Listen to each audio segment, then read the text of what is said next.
Push the button. Push the button, Scruggs. Here we go. It's really for real now. We're starting this. Welcome to the Education, Career, and Beyond podcast. We've combined life experience with young adult drive and ambition. Are you just starting to college plan? Did you finish your education and wonder, now what?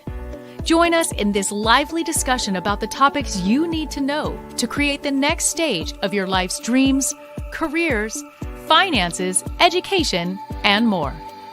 Brought to you by Voice for Heroes 501c3. Well, a little rougher start for us today. I know when to fire myself. Actually, no, today's topic is leadership, and being a good leader is admitting when you make mistakes and knowing how to correct. So my leadership skill today is saying, yes, I made a mistake, didn't click the button, but here we are, as always, the Education, Career, and Beyond podcast. So great to have all of you with us again. And as I just mentioned, today's topic is leadership with our incredible guest, Dr. Kevin Gazzara. Now, he has been everything from a rock and jazz drummer, which I can't wait to speak to you about, the musician in me is ready for that one.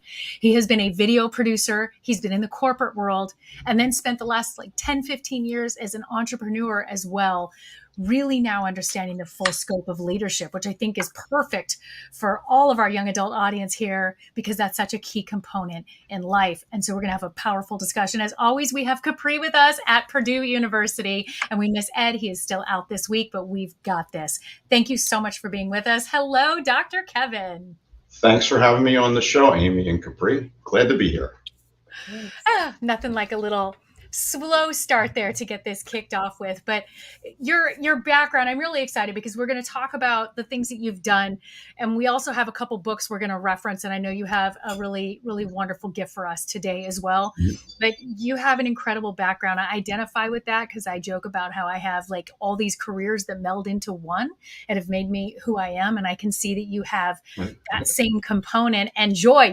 As you can see, if you're watching this, you can see he is still a happy person. So let's dive into your background and share with us a little bit what led you to us today. Yeah, definitely a happy person, because I believe that anything is possible.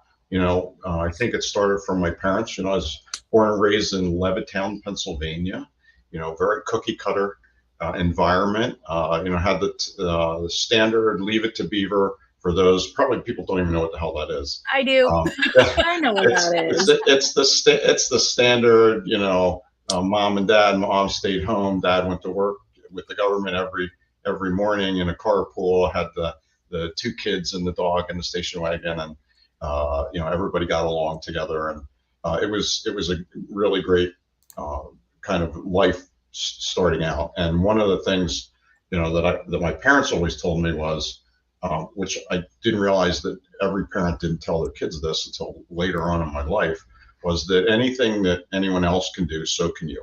And that was their belief. You may not be able to do it like Michael Jordan, but you can try it, and you can do it. There's no reason you can't do it. So that's something I always believed, which I think helped set my life up and my life for my sister. So born and raised in Pennsylvania. I've spent 30 years in the corporate world, did my undergraduate work in a dual degree in engineering and business, did my MBA, and then went off when I was 43, 44, and did my doctorate in organizational leadership, because I spent 18 years at Intel. And when I was at Intel managing, I found the value of if you can be a great manager and a great leader, what you can accomplish more so than just becoming better yourself. So I kind of took that up as my life passion, and I've spent the last 25 plus years trying to do that. And then I've been a professor at 6 different universities as well, teaching leadership at the undergrad, grad, and the doctoral level. And it's it hasn't been a straight line career, but it's what I think the thing that I found, and what I would say to the people, to the audience listening, is find the things that you love. I went at early age, at the age of 12, 13, I found out that my love was playing drums, right? So I, born and raised on Led Zeppelin and, Beatles and everything like that. And I found I loved doing that. And, having the idea of being a famous rock drummer or whatever was kind of always in my mind. And fortunately, I had great mentors and coaches along the way, both from friends and neighbors. And, my dad, of course, was my real mentor. And he basically said, find things that you love to do. It doesn't have to be one thing, And when I looked at kind of becoming a professional musician, I studied all through high school, and I had to make a decision in junior year of, was it senior year of high school. I had to make a decision. Do you go into engineering school or do I go to music school? And two very different choices. And I was studying with a guy by the name of Paul Patterson, and Paul is this amazing drummer in Philadelphia. He used to take the train, 40 miles into the city every Saturday morning to study with this great guy. I studied with Paul, and he wasn't only a teacher, but he was a mentor. And I went in the morning of Halloween for my normal lesson, and it was at Music City Studio in Center City, Philadelphia. And his wife called the studio and said, "Hey, Paul won't be in today. He had a heart attack and died this morning." Oh. So Paul was 52, and I took the train home and got home and filled out my engineering applications.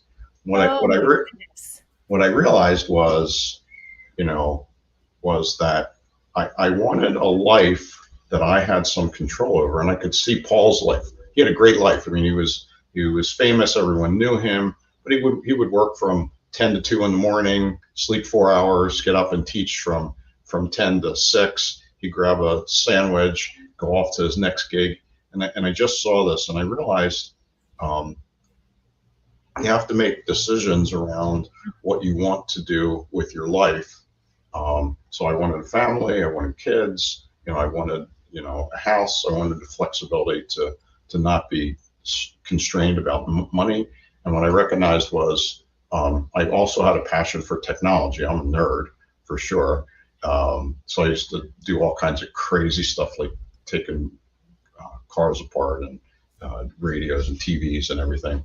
I put them back together, and my parents encouraged it, right? Most of the time, there were always lots of extra parts left over. But I was always inquisitive about that. So what I realized is, hey, I can probably make a good salary, something I'm interested in, maybe not on the same level as being a famous rock drummer, but I could still play. I could still do the stuff that I love to do on the weekends. And that's what I worked myself through college. Was I would stay at college and then come home on the weekends and play with a after hours club band to make enough money to pay for college, and did that for 5 years. And it was great, So I think one of the messages I would tell anyone listening, any of the students, is if you have something that you really love, you want to be realistic about it, to say, is this something that will support the types of things that I want to do in the future? And then if not, you want to get creative. Best way is to find someone that you admire that's kind of created that kind of life for you, and then just go ask them. Say, can you mentor me? Can you coach me? I've got questions for you. How did you get here? And tap into that. And that's kind of my underlying message here. And life has been fantastic. It hasn't been a straight linear line that most of us hope for, but it certainly has been one that I can apply all my different talents and interests together. I love that, Dr. Kevin, because I don't think anyone I've met has a straight linear line, honestly.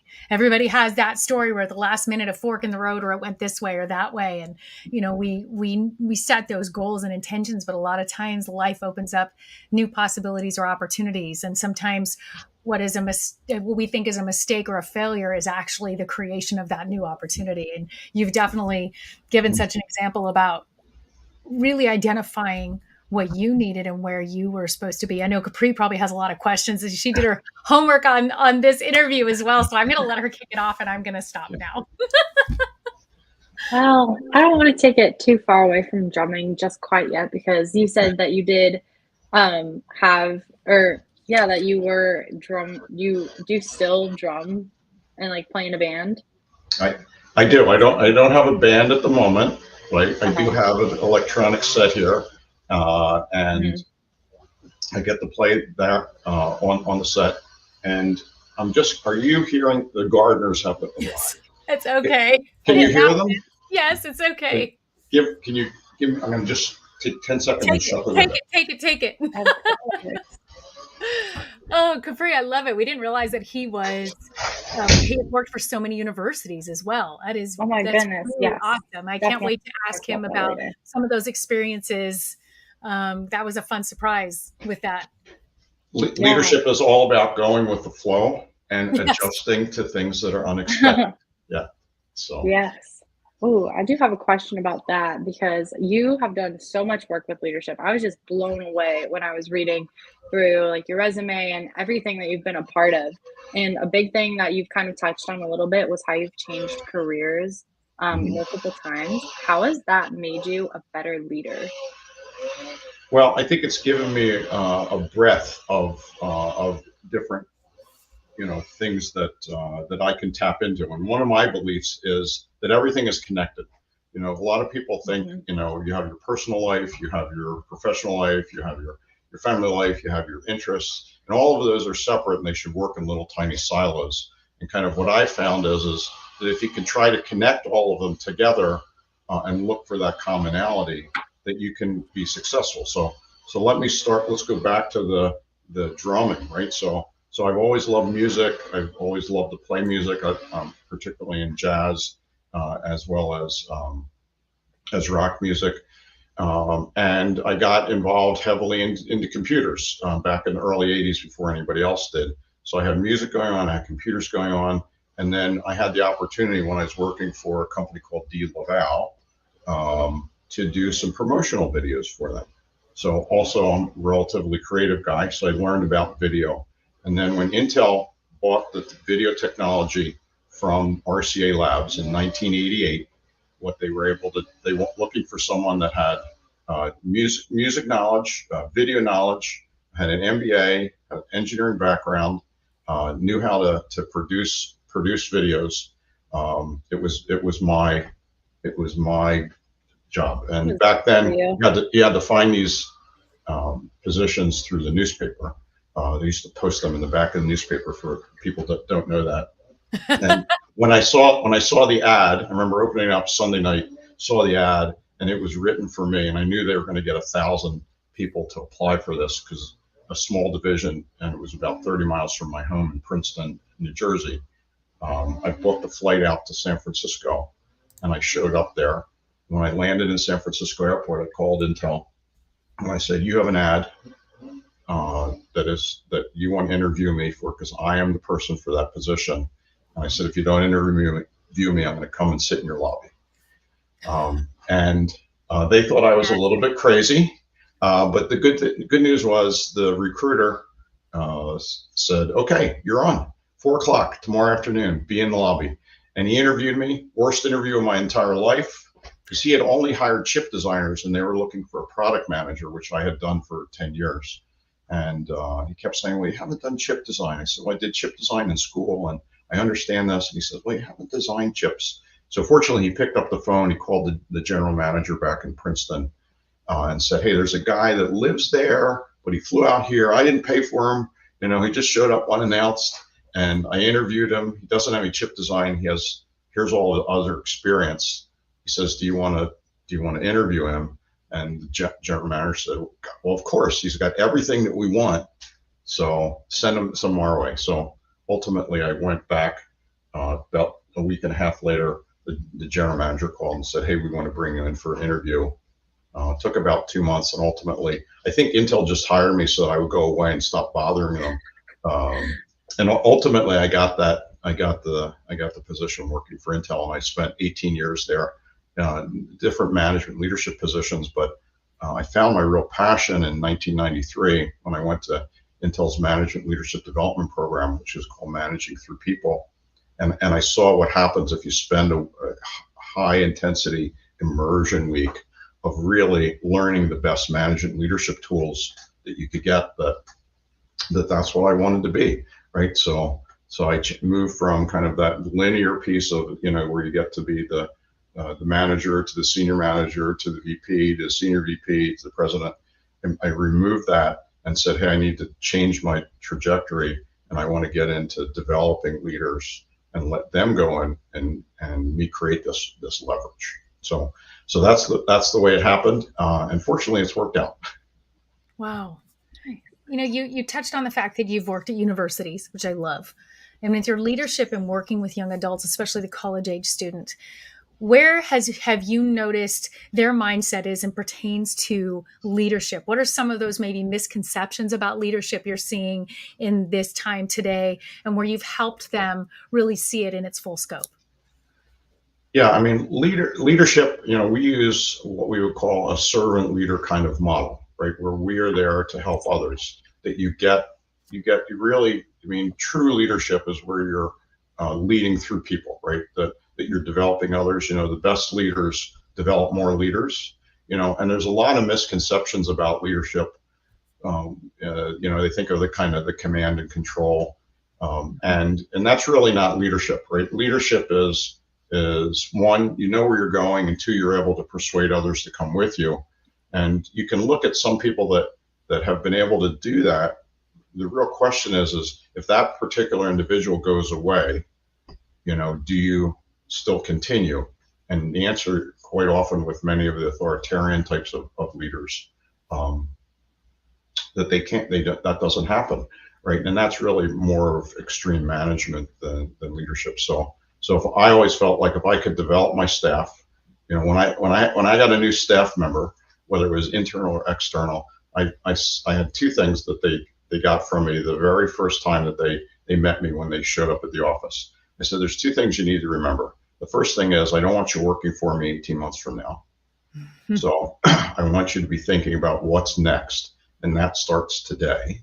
Wow. And the second thing is you need to be thinking at the next level up, right? So that you're acting as if you were in that position. So when you get the opportunity, it'll be no big deal to transition. So you need to take that leadership mindset, even if you're an individual contributor.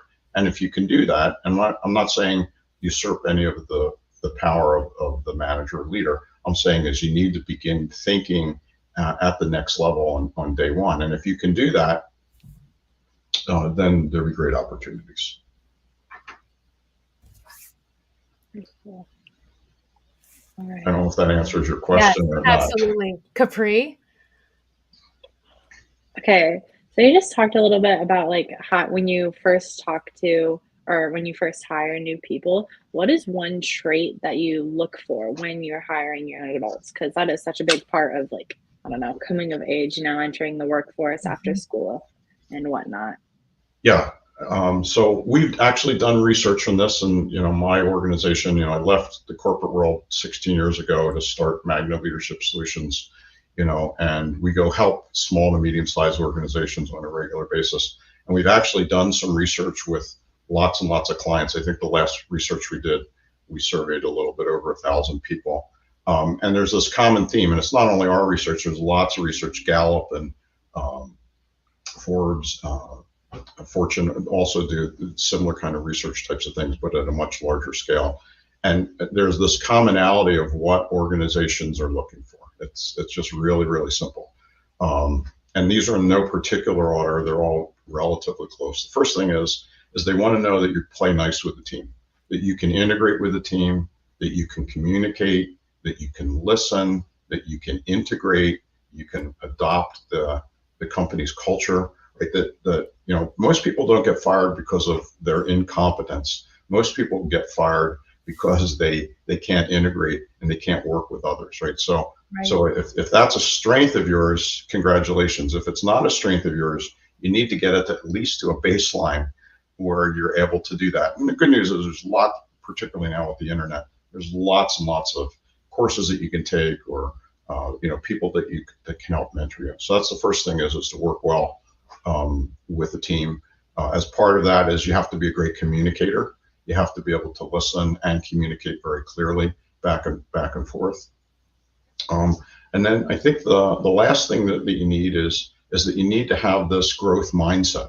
That you have to have the ability to think bigger than what you currently are and strive towards that.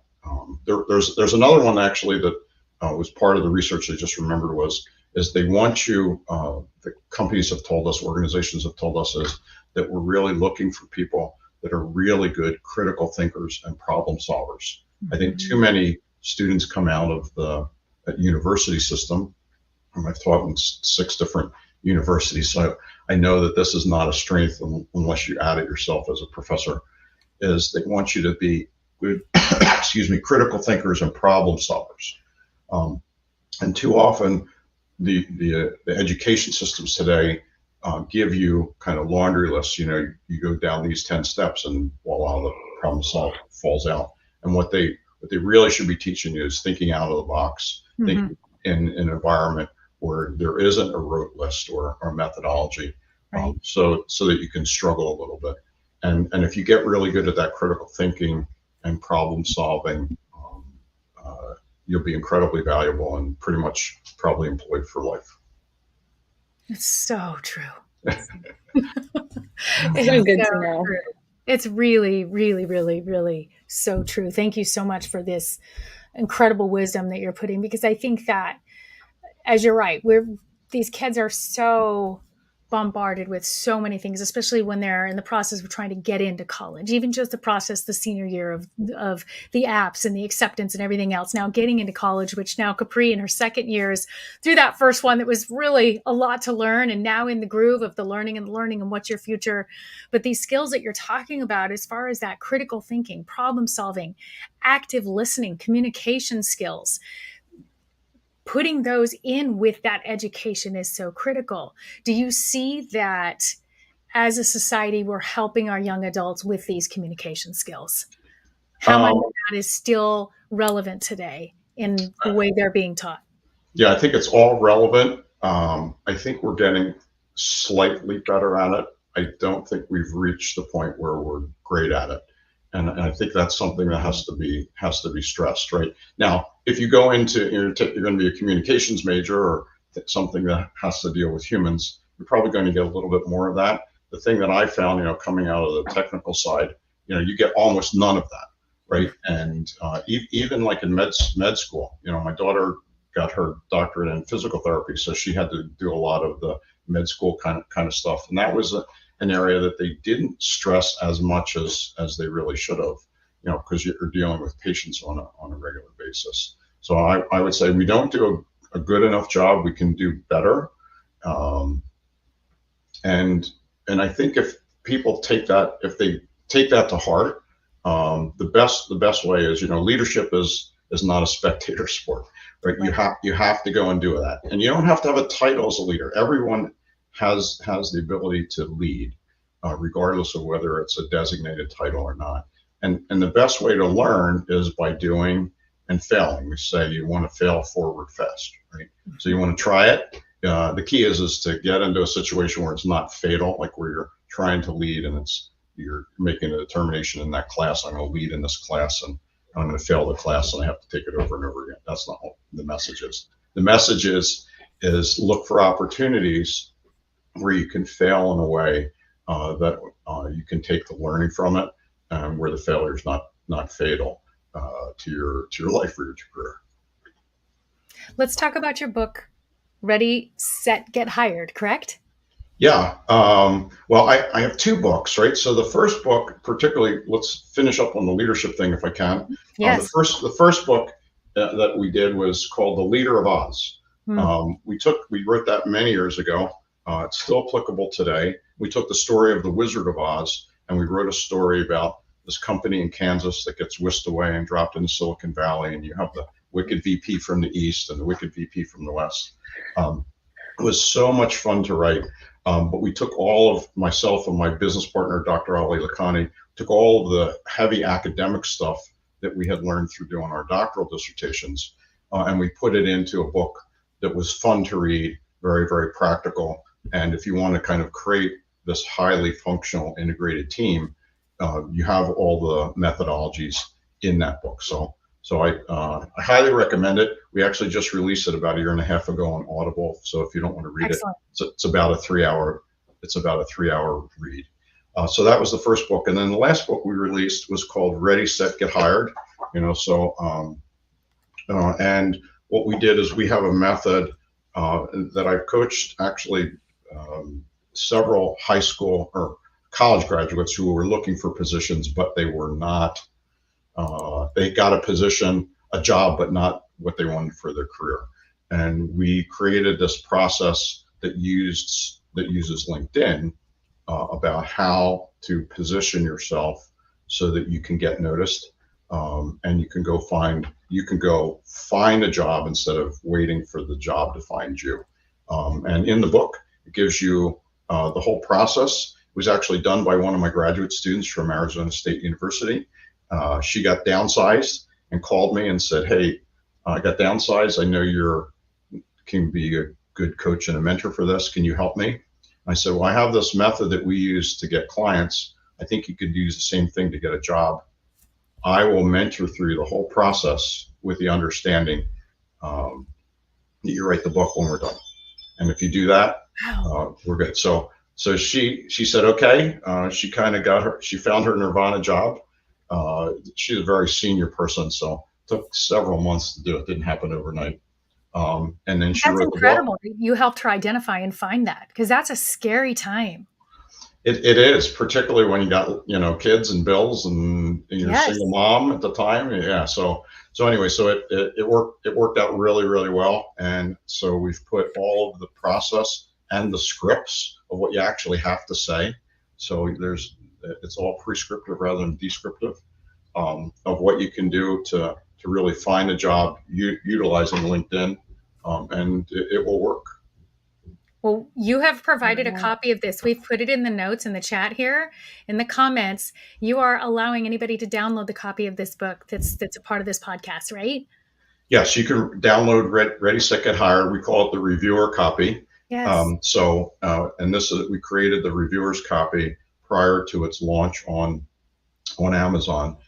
So if you can download it and read it, and if you have questions on it, you can send a note to me. I'm always glad to talk and help people, find the job of their dreams. And this will give you a really good head start. That's a huge value. Capri, I mean, is it hard for you to already picture that, finding the dream job when you're knee deep in the middle of college? Or is this something that you're already talking about with your cohorts? Well, yes, it's a little scary because I think that change can always be a little scary, even if it is exciting. But at the same time, I think back and I'm like, wow, I'm where future or like past Capri wanted to be. So like what future Capri will also be able to accomplish those things type of things. Because you can look back and see like, oh, I've already done this much for myself, and all these other people have already done that much for themselves. So it's not scary, but I think that it's also very exciting. Yeah, and my tip to you, Capri, as well as to anyone else listening, is don't wait till you graduate. Right, that's the key. Mm-hmm. Is that you want to start the process probably a year ahead of time. Go find out the companies or the type of industry that you want to be in. Make those connections with the individuals. Read anything that they post as far as articles or whatever. Start writing yourself. Right, that's one of the things the tips you'll see in Ready, Set, Get Hired is getting published and getting your ideas out there to demonstrate it. I mean, the last guy that I had coached, he was out of school for about a year. He was doing a position where he was a dispatcher, but he really wanted to get in supply chain. So we said, hey, so let's demonstrate your supply chain knowledge, and let's write some articles and get you published.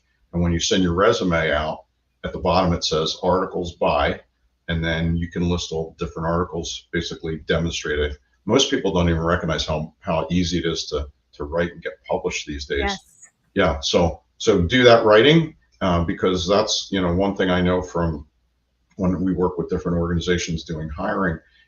Having someone that has kind of all the checkoffs and is a published author, and they're writing about the kind of stuff that you're hiring them for, pulls you way up in the pile of resumes. That's such great advice. And it's so true. I'm so glad that you brought that up. Thank you, because it is so true. And it gives that credibility and shows just where your mind is at and how you're ready for that position. Excellent. Can Yeah. you speak with us a little bit about Magnum Leadership Solutions as well, and how you can be accessible? Sure. Yeah. So our company is called Magna Leadership Solutions. You can find us on the web. If you do a search for us, generally we usually end up on the first page somewhere. And the link is in the chat. Excellent. Thank you, Amy. Yeah. So what we do is we have what we call our Leading Forward Academy. It's a 6-month program. It's our mainstay of what we provide with myself and my partners, and it identifies all of the key areas that you need. It's only offered. We don't offer what we call open enrollment. It's only offered for intact teams or organizations that want to put their senior leaders through, or midline level leaders through. 6-month program. We do it virtually, and we also do it on site. It just depends, with regard to availability and what's desired by the client. And it covers all the main topics about behaviors, kind of working with different people, critical thinking, leadership, motivating, engaging, communication, understanding values, doing integration of systems thinking, all of those type of things. We bring them all together in a project based, and at the end of the six months, the students or the participants have worked on a project for the company. So it's not, we say we don't do training. Training is a sunk cost. We do investment, right? We're going to give you the tools. You're going to have to apply them. You're going to have to apply them to something the company's struggling with, so the company gets a return on their investment. And if you can do that, generally we found that pretty much almost 100% of our work is all repeat work. We've been doing this for a couple companies that are 6 or 7 years. Every year they just renew us, and we do their next batch of leaders, and it's fantastic. Excellent. Awesome. That's so great. Capri, you have any last thoughts? Oh, I learned so much, and honestly, it was so just great to see like that there is value in leadership, because I feel like so many times people are like, oh, like leadership this, leadership that, and use it as kind of a buzzword, but that the fact that it's like you can be a leader at any level. And what you said about servant leadership, I really enjoyed, because that's kind of a lot about what I know about. So it's really great to see that like I can actually use these skills that I've been taught and I'm learning to help me succeed in the future. And Amy and Capri, can I give you one final tip? Please. That we do in our leadership academy, and it's for something to kind of challenge anyone listening, is that probably one of the biggest challenges that we see today is people are overwhelmed or overloaded with work, right? There's less people doing more work all the time, and you get to that point where you just have more, 50% more, whatever percentage more than you can do. And what we find is, as people get more and more proficient in whatever they're doing, they have a tendency to hold on to what they know that they can do well. And when you hold on to that, it doesn't give you that space to learn and grow. Mm-hmm. So as a leader, what we profess in our model, in the servant leadership model, is if you have something that could help develop someone else, and you're holding on to that, you're not delegating it, or you're not working with them to be able to have them do it. They may not do it initially as good as you can. Ultimately, if they're going to have to do that, the best leaders say, hey, this is something that I'm holding on to that's keeping someone else from developing a leader. That's the only thing you have to think about in making a decision whether you keep it or delegate it. And the best leaders delegate it or partner with the individual. So one, they can build them as leaders, and second, it can free up the time for you to go do that next level. But most people feel really comfortable. Once they get comfortable, they want to do more and more of that. The problem is they will get stagnated. Yes. And once you maintain that mental mindset of, am I holding someone back by doing this myself? The answer is yes. The best leaders bite the bullet and delegate it. So true. So true. Thank you so much. Incredible advice. What a huge value you've provided for us today, for Capri and myself both, we have learned so much from you. And I know that our audience has as well. Thank you for taking the time to bring all your wisdom and experience to us today.